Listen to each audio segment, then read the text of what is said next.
Der Spanische Bürgerkrieg endete 1939. Aber in die Geschichte geht er als erste Schlacht des Zweiten Weltkriegs ein.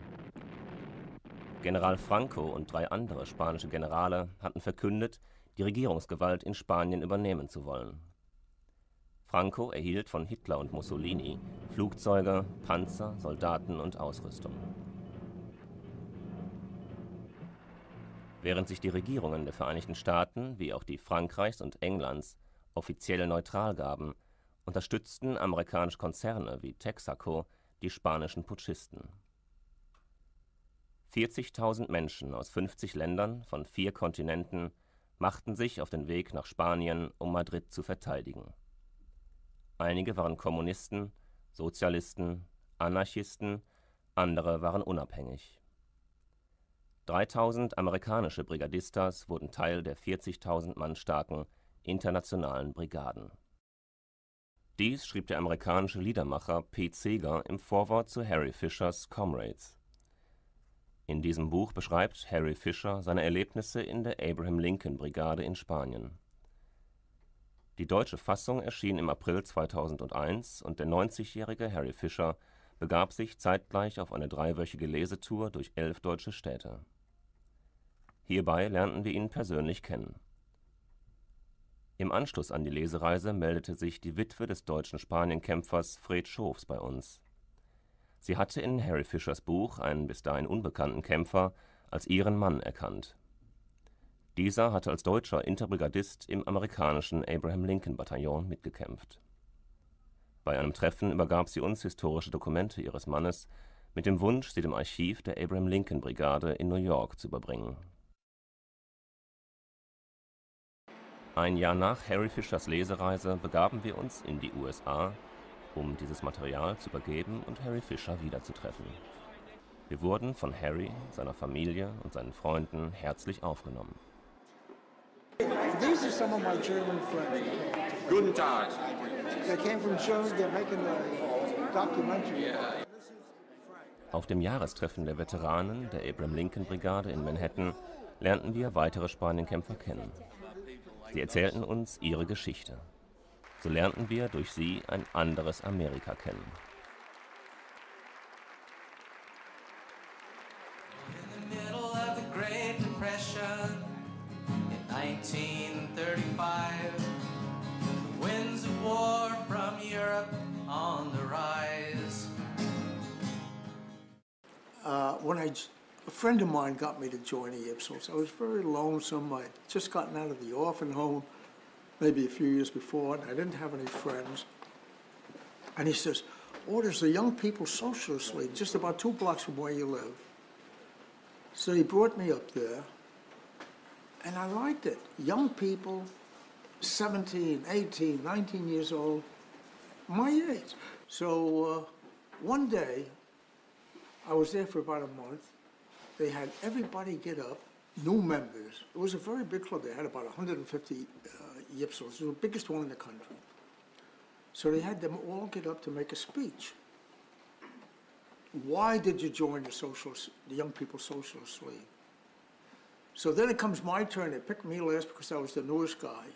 So I get up and I look at the audience, big audience, and I got scared. I said, what am I going to say? I can't talk about Karl Marx. I never heard of the guy. I didn't know if he was an American or what. Turns out he was a German. But finally, I said to myself, you got to say something. Everybody spoke for 5 or 10 minutes. You got to say. So I said, I'm sorry, I came up here. I don't know the first thing about socialism. I don't know anything about economics. I never heard of the people you're talking about, Karl Marx and the others. I never heard of them in my life. But I was very lonesome, and I wanted to be with young people. That's why I joined. Everybody's looking, their mouths are open, you know. And I realized I had to say something else. So I said, but I'm glad I joined. I said, I was never in a room with so many beautiful young women. Boy, did I get a hand. A few weeks later, they had an election for the president. They had 8 people running, and somebody put my name on it. I voted for a pretty girl, but I got 60% of the vote. So I became president of the Young People's Socialist League, and I didn't know the first thing about socialism. So there you are.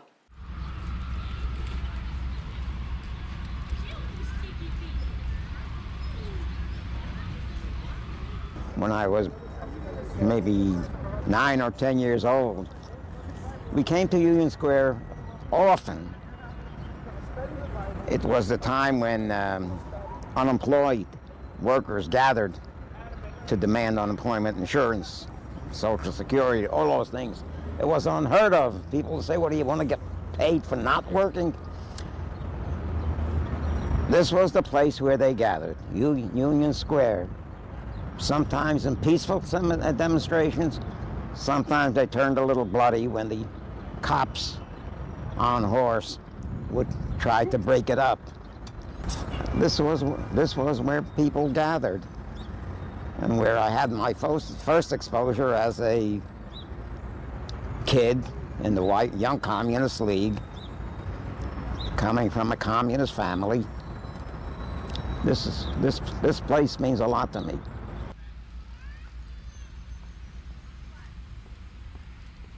Union Square is the site of many May Day demonstrations, which is where I first got introduced to Union Square, with marches on May Day, marching with the unions and other groups.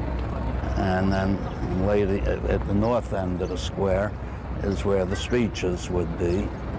And at this end of the square was a department store, Orbach's. And at the other side of the square on the east was a department store, S. Klein's, on the square. We were making inroads of gaining members when we called the strike. And every Saturday we would attempt to stop people from shopping both in Orbach's or Klein's with what we called mass picket lines, where we would get hundreds and sometimes thousands of pickets in front of the store and prevent people from entering. The store got a court injunction to limit the number of pickets so that we wouldn't stop people from going in, and the police were here to enforce it. Well, we found various ways to thwart them. So Jack and Pat O'Shea went to a store and bought a big, about 30 or 40 white mice. And they had it covered, and they walked into the store, and they let the mice loose, and then they started shouting, "Mice, mice!" The whole store emptied. Hundreds of people that were so scared, especially women, were so frightened of mice, they ran out. And I think at the Orbach strike, I would be arrested 2, 3, 4 times a week.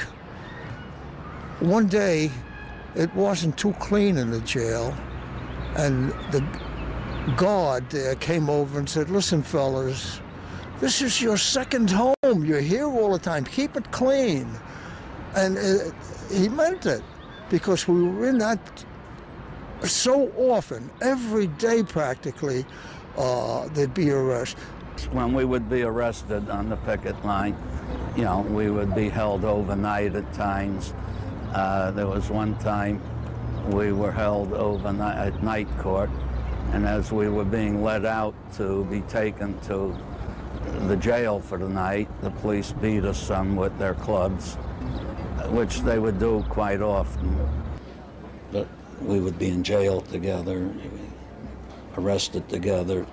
We hitchhiked. He hitchhiked around the country, rode freight trains. I did too, but not with Harry. Well, in those days, you had the Depression, and many, many people didn't have a penny in their name. We couldn't buy tickets for trains. They were very cheap, but we didn't have the money. So what we used to do, young people, even old people, would come to New Jersey, where you could get a freight train, and we'd get in the yards and get on freight trains, and then we could travel for nothing. But then they had what we called the bulls. They were the policemen in different cities, and they wouldn't let you get off at their city. So the engineer used to stop the train a half a mile before he got there to let people who want to go to that city get off. He wasn't allowed to do it, but he did it. And that's how we used to travel in those days. One morning, early in the morning, I got a telephone call that there was going to be a demonstration at 23rd Street and 5th Avenue by the Eternal Light. And when I came down here, there must have been about 10,000 people here early in the morning during the people going to work. And we saw there must have been at least 100 policemen here, and they were wondering how they're going to get that banner they saw, Free Ernst Thälmann. That's all it said, a huge banner, Free Ernst Thälmann. This fellow, Jack Corrigan, who later went to Spain, climbed all the ways up with the banner under his jacket, and then he had a container with grease, slippery grease. He got the banner up, and then on the way down, he put grease above him all the ways down. And when we came there, the police were trying to climb up this pole, the flagpole. It was impossible. They'd go about 1 or 2 feet and they'd slide down. They couldn't, it was impossible to do it. And the audience, thousands of people here, laughing and having a good time watching this. The name was known because they had stories about a fellow by the name of Jack Corrigan who did it. And he lived in New Jersey, and he stayed away from here. And then about a year or two later, he went to Spain, and I became a very close friend of his. Some went to Spain, they took the name, the Lincoln Brigade. They were the last American heroes to fight as volunteers. Well, you know, I was a communist, a member of the Communist Party, and of course we learned a lot from their newspaper, the Daily Worker, about what was going on in Spain. It was really the only way you could find out through that paper, is because when the war started, Spain was the first country that stood up to Hitler, and the danger that we understood was that Hitler is trying to take over all of Europe. And I mean, if you read his book, Mein Kampf, you'll see that what his aims were, you know, to control, you know, take over the world if he could, literally. So we saw the danger. And so ours became an anti-fascist struggle. This is really what this was about. And I was born in this, and I grew up in boyhood with all these, with the talk around our kitchen table as you do something. And I'll tell you, one of the subjective reasons is that I wanted to find out for myself whether my body would be able to do what my mouth had been talking about for years, you know. Can I stand up to the fascists? You know, it was, you know, I was uncertain. Who knew?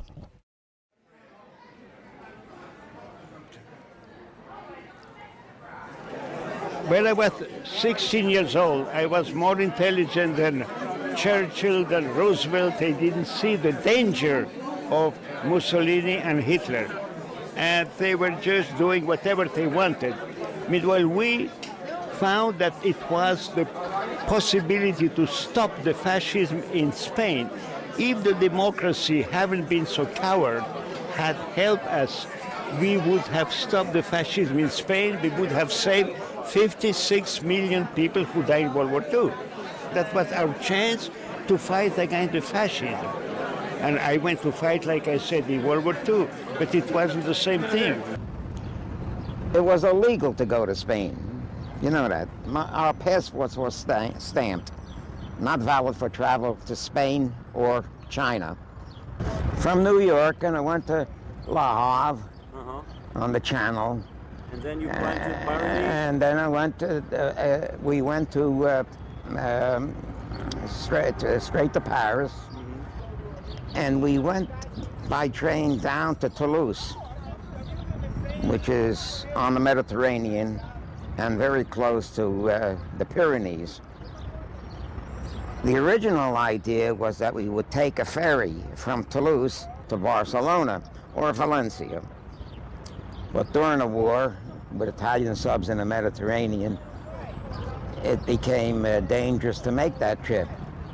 In fact, one of the ferries, which was called the City of Barcelona, was sunk, and it was carrying, I can't give you a number, but it was like something like 25 or 30 international volunteers, including an American, Abe Oshroff. Most of them died, but Abe Oshroff swam to Spain. Swam to Spain. After that, all those that wanted to go had to climb the Pyrenees. And that's what we did. We walked the Pyrenees, and we walked at night.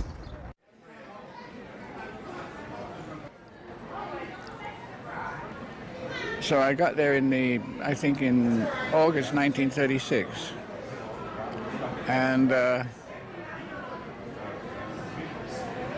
we were given a bit of training in Albacete. And then we went up to the Madrid front, and we were in the University of Madrid, the campus there. And it sounds funny, but a lot of our defenses were books.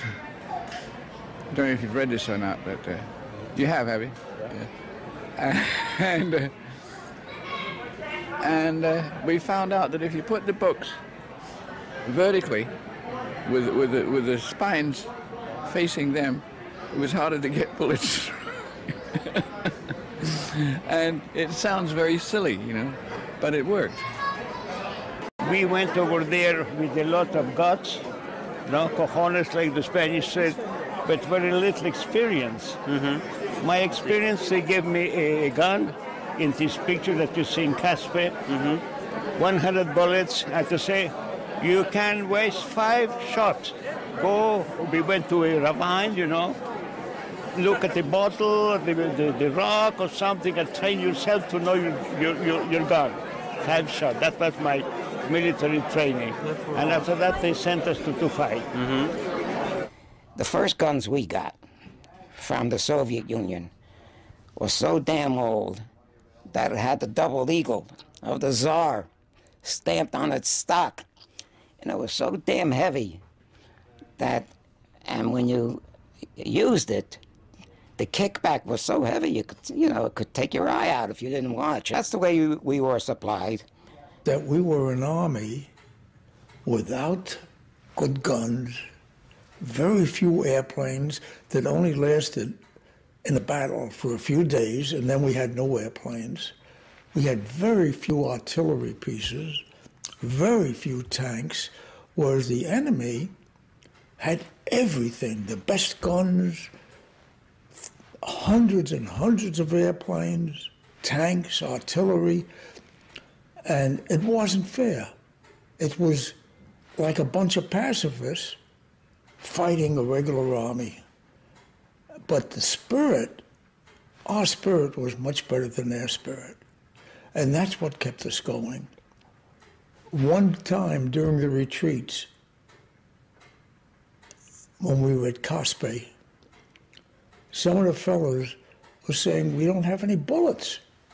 They were told they're going to attack a hill where Franco's troops were, and we don't have any bullets. What are we going to do? They said, fill your pockets up with stones. So they had to fill their pockets up with stones and rocks. We had what they called uniforms, but they were rags, or they became rags because they didn't have enough. They didn't have enough of them, and our uniforms were torn, ragged, dirty, and we wore whatever we could wear. Sometimes it was a uniform, sometimes it wasn't.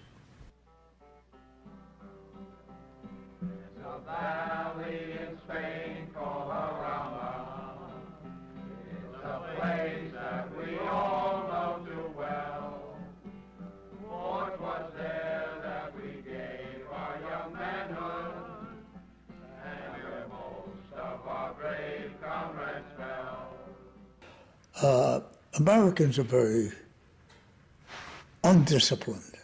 They have no discipline. The Germans are disciplined. So when we were there, we didn't salute.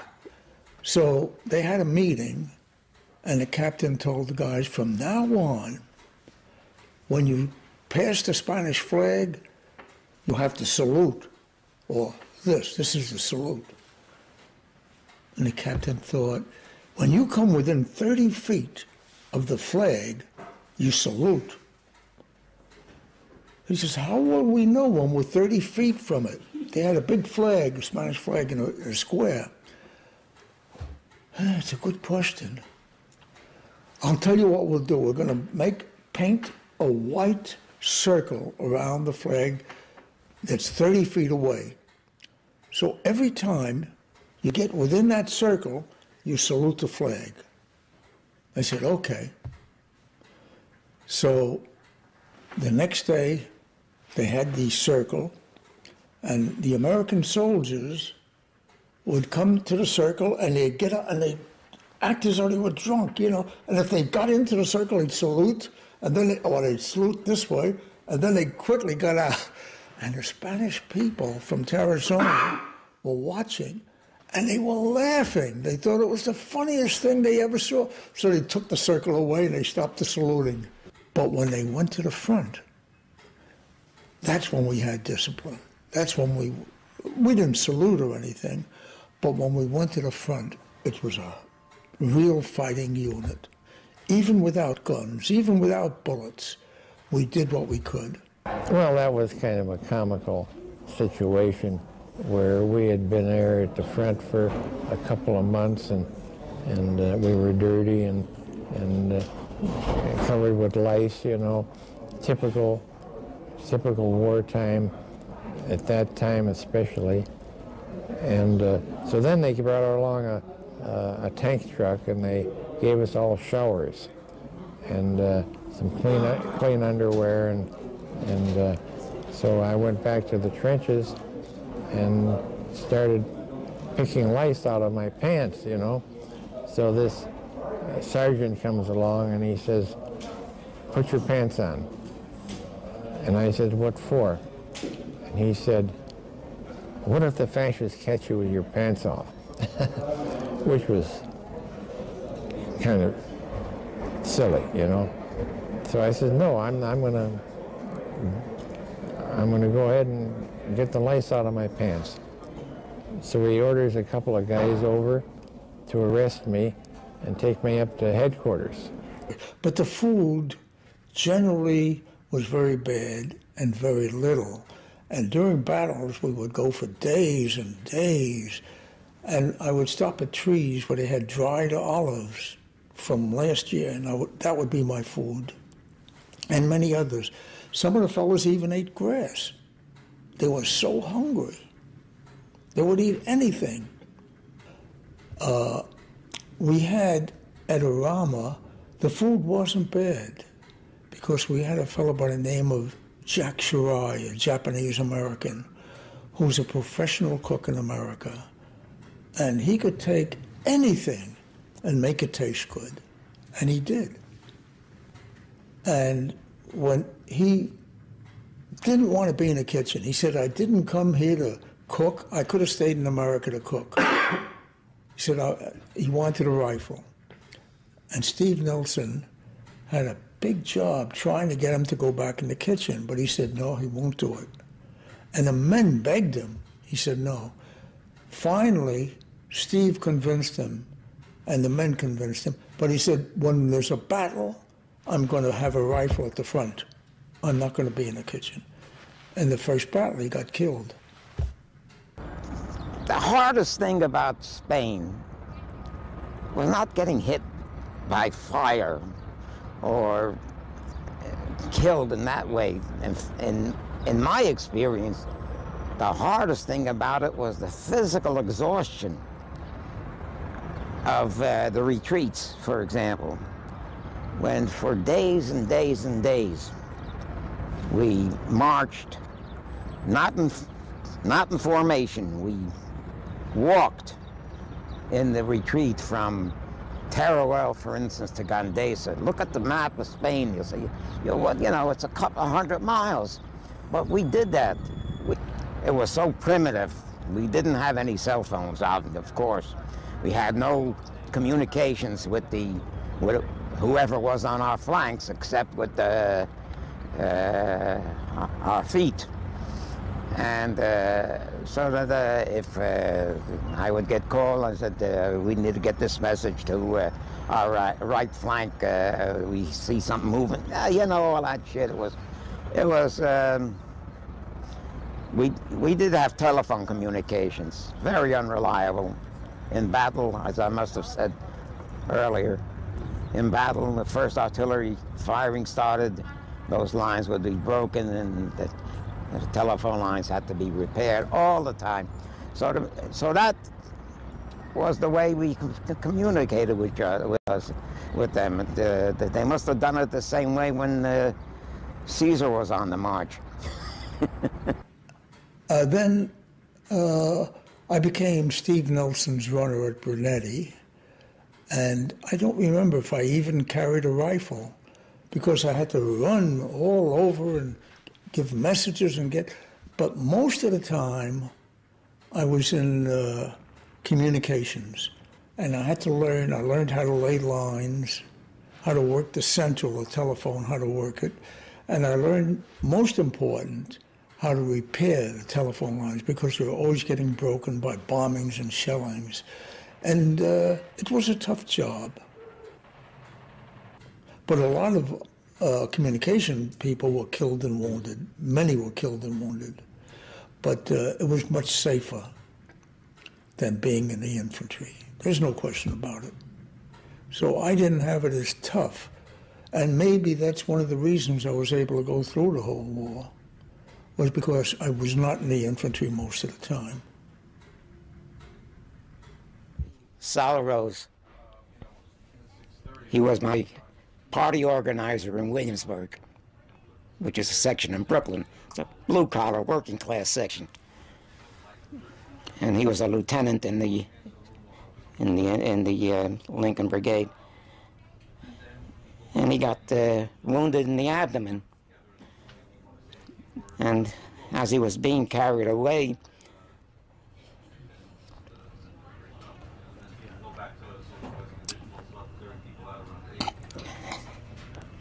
he passed. He was on a stretcher, and he passed by. And believe it or not, this was not an Errol Flynn movie. He went like this. He gave the proletarian clenched fist salute. He died before he got to the hospital. It's something that I had the choice. I had the choice. In the army, I had to obey. In Spain, I had the choice to fight the fascism. I went by myself. And we have little arms. We were organizing ourselves. You understand? Yes, I understand. Because it was something that I was fighting with my heart, with my soul, with my mind. You can call it a liberation, but the killing goes on and on. We need to shout it once again. No pasarán. 2,800 Americans went to Spain, 900 died there. So there were 1,900 of us that came back and formed the organization. The organization was formed in 1940. We had come home in 1938 when the International Brigade was disbanded in Spain.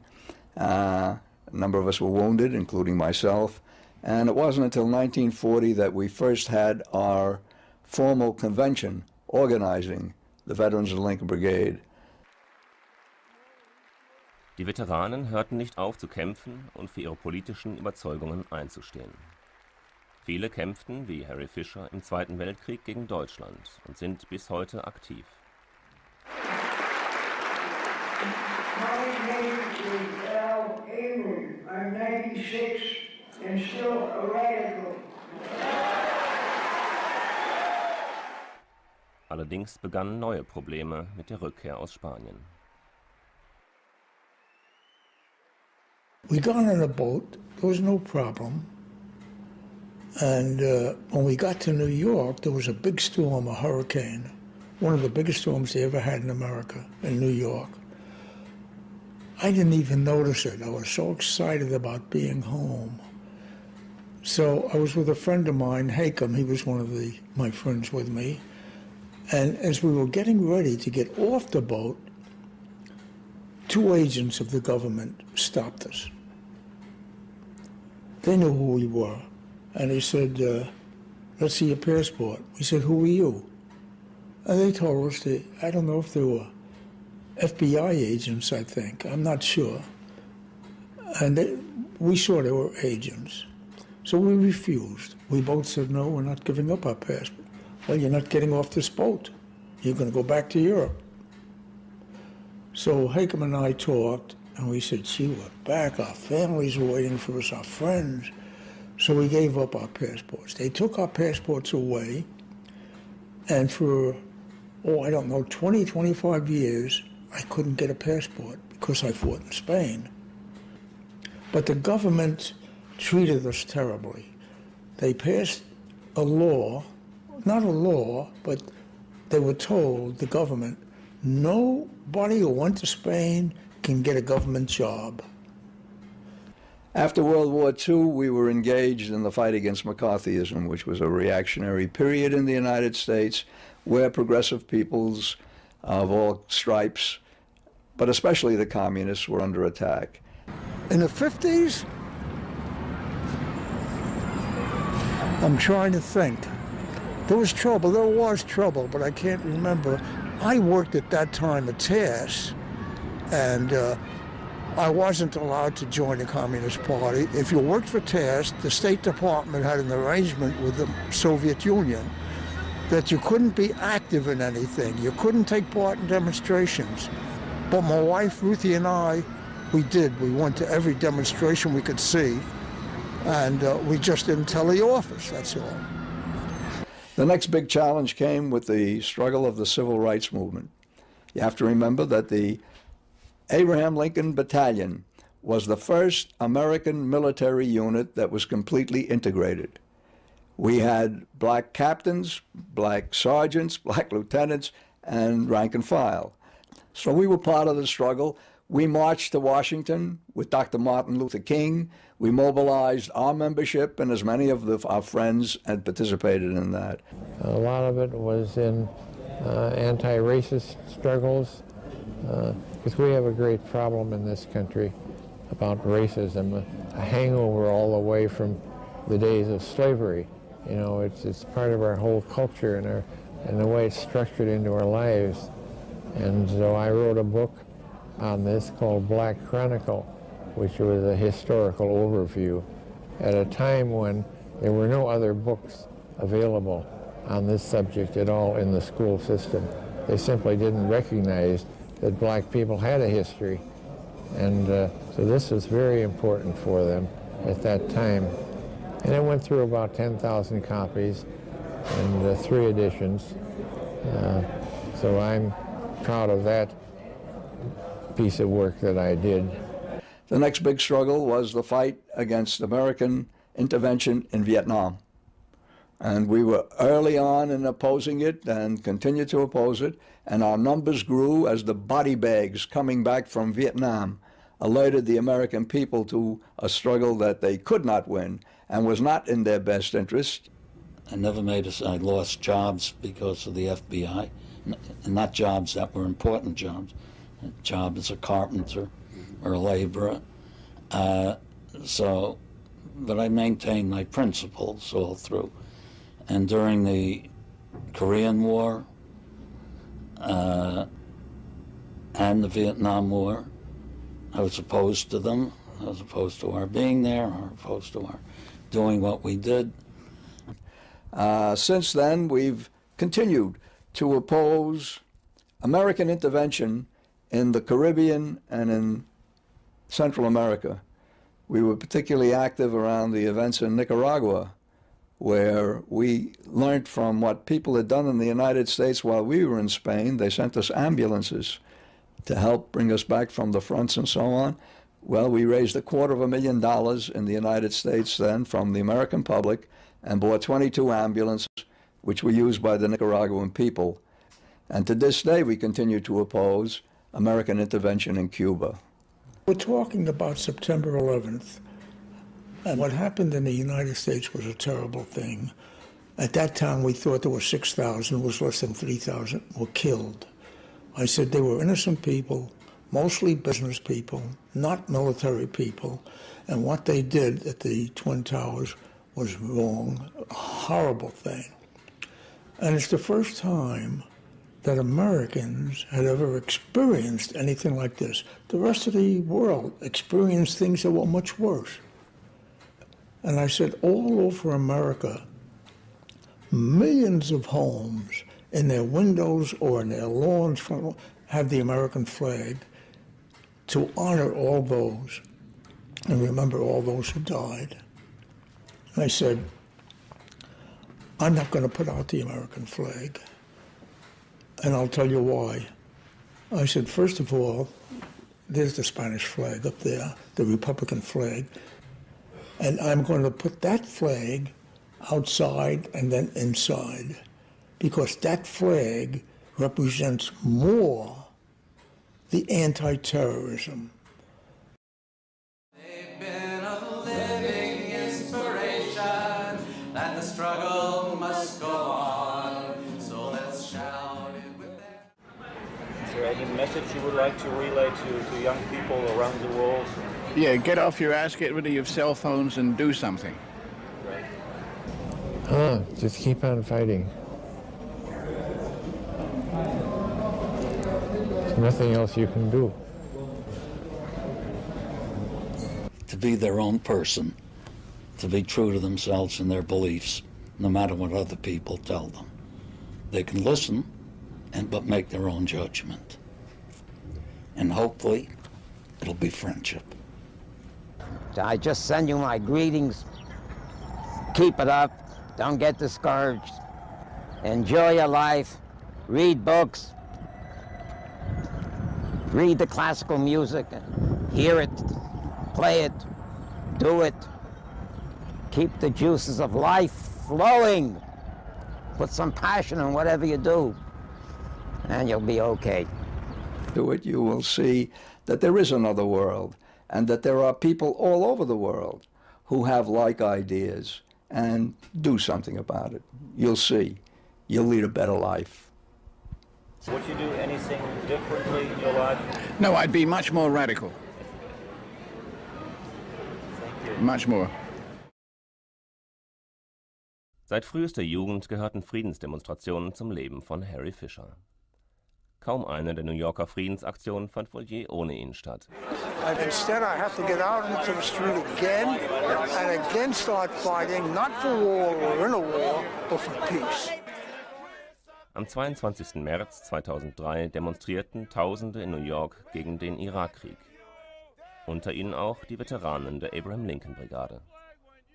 Direkt von der Friedensdemonstration in Manhattan musste Harry Fisher mit einer Herzattacke in ein Krankenhaus gebracht werden. Dort starb er kurz darauf.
of history has turned now since the Thälmann battalion went to Spain. But Freiheit, the light of freedom burning in a new generation once again.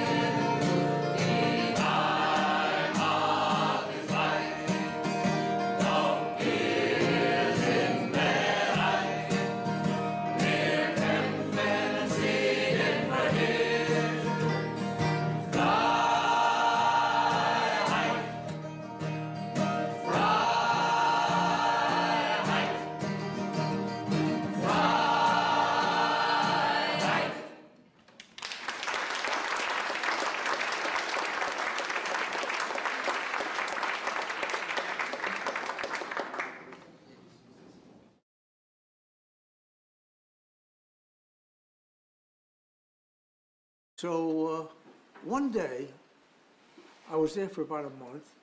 They had everybody get up, new members. It was a very big club. They had about 150 Yipsos. It was the biggest one in the country.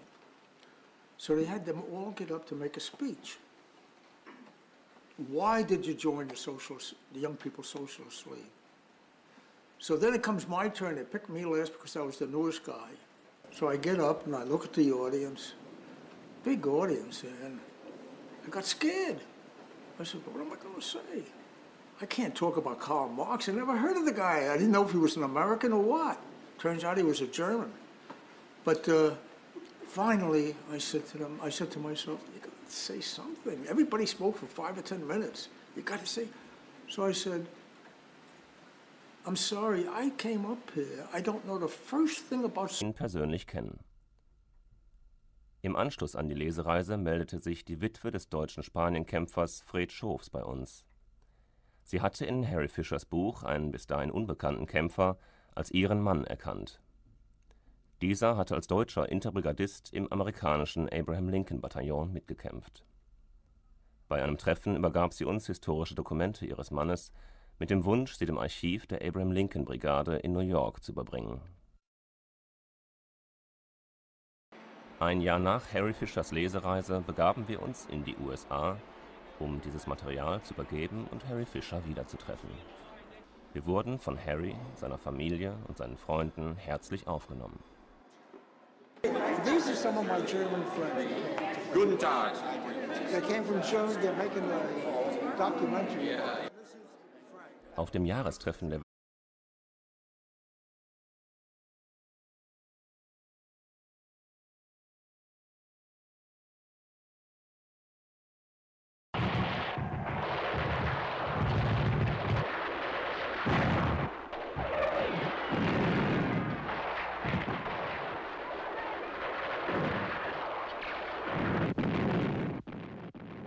Der Spanische Bürgerkrieg endete 1939. Aber in die Geschichte geht er als erste Schlacht des Zweiten Weltkriegs ein. General Franco und 3 andere spanische Generale hatten verkündet, die Regierungsgewalt in Spanien übernehmen zu wollen. Franco erhielt von Hitler und Mussolini Flugzeuge, Panzer, Soldaten und Ausrüstung. Während sich die Regierungen der Vereinigten Staaten wie auch die Frankreichs und Englands offiziell Veteranen der Abraham-Lincoln-Brigade in Manhattan lernten wir weitere Spanienkämpfer kennen. Sie erzählten uns ihre Geschichte. So lernten wir durch sie ein anderes Amerika kennen. In the middle of the Great Depression in 1935, the winds of war from Europe on the rise. A friend of mine got me to join the Ipsos. I was very lonesome. I'd just gotten out of the orphan home maybe a few years before, and I didn't have any friends. And he says, oh, there's the Young People's Socialist League just about 2 blocks from where you live. So he brought me up there, and I liked it. Young people, 17, 18, 19 years old, my age. Neutral gaben, unterstützten amerikanische Konzerne wie Texaco die spanischen Putschisten. 40.000 Menschen aus 50 Ländern von 4 Kontinenten machten sich auf den Weg nach Spanien, um Madrid zu verteidigen. Einige waren Kommunisten, Sozialisten, Anarchisten, andere waren unabhängig. 3000 amerikanische Brigadistas wurden Teil der 40.000 Mann starken internationalen Brigaden. Dies schrieb der amerikanische Liedermacher Pete Seeger im Vorwort zu Harry Fischers Comrades. In diesem Buch beschreibt Harry Fischer seine Erlebnisse in der Abraham-Lincoln-Brigade in Spanien. Die deutsche Fassung erschien im April 2001 und der 90-jährige Harry Fischer begab sich zeitgleich auf eine 3-wöchige Lesetour durch 11 deutsche Städte. Hierbei lernten wir